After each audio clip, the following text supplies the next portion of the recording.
In this lesson, we're going to look at JavaScript operators in more detail. So we have been using some of the operators, and as you can see, there's a whole lot more. There's shorthand arithmetic, there's regular arithmetic, there's comparison operators, logical operators, and a whole lot more. So when we open up mozilla.org, we've got a listing of all the different operators. And we have been using the assignment operator throughout most of this course. And the assignment operator, all this really is where we set a variable equal to something else. And essentially, we're just making them equal. So x will equal y. We've got some options on assignment operators, so we don't have to stay with that standard x equals y. We can do x equals x plus y, x equals x minus y, and so on. So a lot of different options when we are making our assignments of our variables. But really, most commonly, you're just going to be using that standard assignment. You might be doing an addition assignment, maybe a subtraction assignment, and really you're not going to encounter a whole lot of these other assignment operators. So as we go down the list here, so we've got comparison operators as well, arithmetic operators.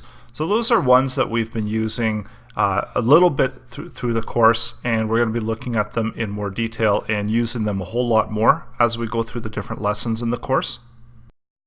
So let's open up our editors and get to work in working with operators in JavaScript.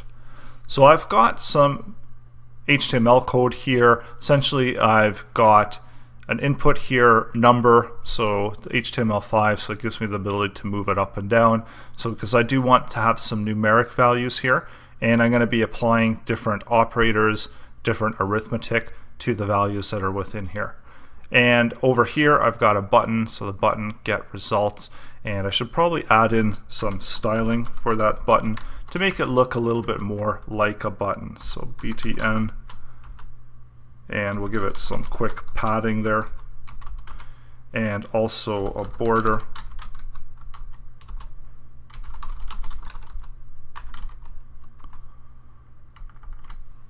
Let's see what that looks like, so that it looks a little bit more like a button.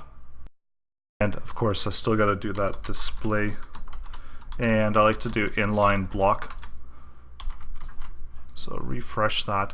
So now they look a little bit more like buttons, and maybe I'll do a margin as well, so to have some margin around there. Let's get back into our JavaScript, and we're going to take what we learned within the DOM section of the course, and we're going to make some selections of the values here of these inputs.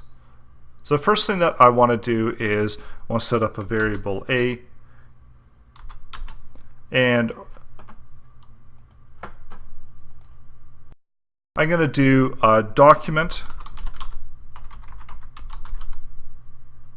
get element by ID. Select out that element. So the first element that I want to pick up is num a, and I want to actually get the value of that. So I'm going to place that in A, and for B I'm going to do relatively the same thing, and I'm going to get the value for num b. Also, I want to add in make my buttons clickable, so I do have those two buttons, and we're going to use these to demonstrate what can be done with the calculations. So we're going to pick up the values in each one of these input fields and maybe do some calculations, and then output the result here where it says output. So we do need to attach some event handlers to the buttons. So maybe the first one can be button 1 click or something like that. And we'll do document get element by ID and btn1, and do the second one as well. So set up all of our event listeners here. And then I'm going to add in functionality when we do the button clicks. So document get element by ID, and this time we're grabbing btn2. So now we can use those objects that we've just created, and we can attach the event listener to it. So I'm going to just use the onClick, and maybe I can run through to a function. So I'm going to create a function called myFun. So whenever that first button gets clicked, then we're going to do something with those values. So I should bring this one up here to keep to make a separation between the values that I'm assigning there, and then I'm going to have all of my events there, and then I'm going to have some functions there, and I can get rid of this as well. So here I want to set up my function. So myFun. And so this is what's going to happen when the button gets clicked. So the first thing I'm going to do is maybe I'm going to just update the background color so that we actually see something happening. So output style background color, and let's make it yellow so it really pops and stands out whenever we click.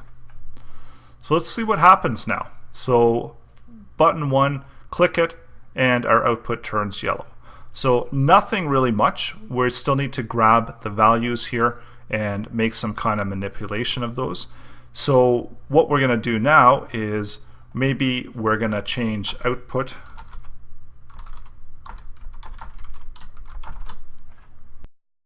and we're going to put output inner HTML, and we're going to equal A plus B.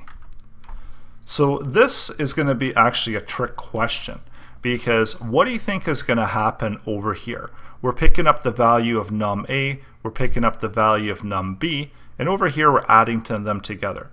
In the last lesson we looked at how variables were treated, how they were turned into strings, and so on. So what do you think our inner HTML, what do you think our output is going to be here when we refresh it, click get result? So we actually get a value of 633. So it didn't exactly add those together, and that's because it's treating them as strings. So we need to make some adjustments here and actually get those values as numbers, as numeric values, because we want to add them together as numeric values. And the way to do that, luckily for us, JavaScript has a built-in function that allows us to parse a string as an integer. So essentially what it will do is it'll change that data type and change those to integers. So now when I refresh it, I hit get result, I get the actually mathematical calculation. We're taking them as integers, 6 plus 33, and we've got an output of 39. So now if I was to change this, so if I was to make some changes to there and I click it, we see we still got 39. And the reason is because the way that the DOM works, so all of this information gets loaded in right off the bat. So when we run through the script, we get the values that are sitting in there at the moment. And when we click it, then we run the function, but these values don't change. Even though we've already changed them here within our HTML, we don't get the updated values within this function. And in order to get those updated values, we have to call to those elements once again, and now we can get those updated values.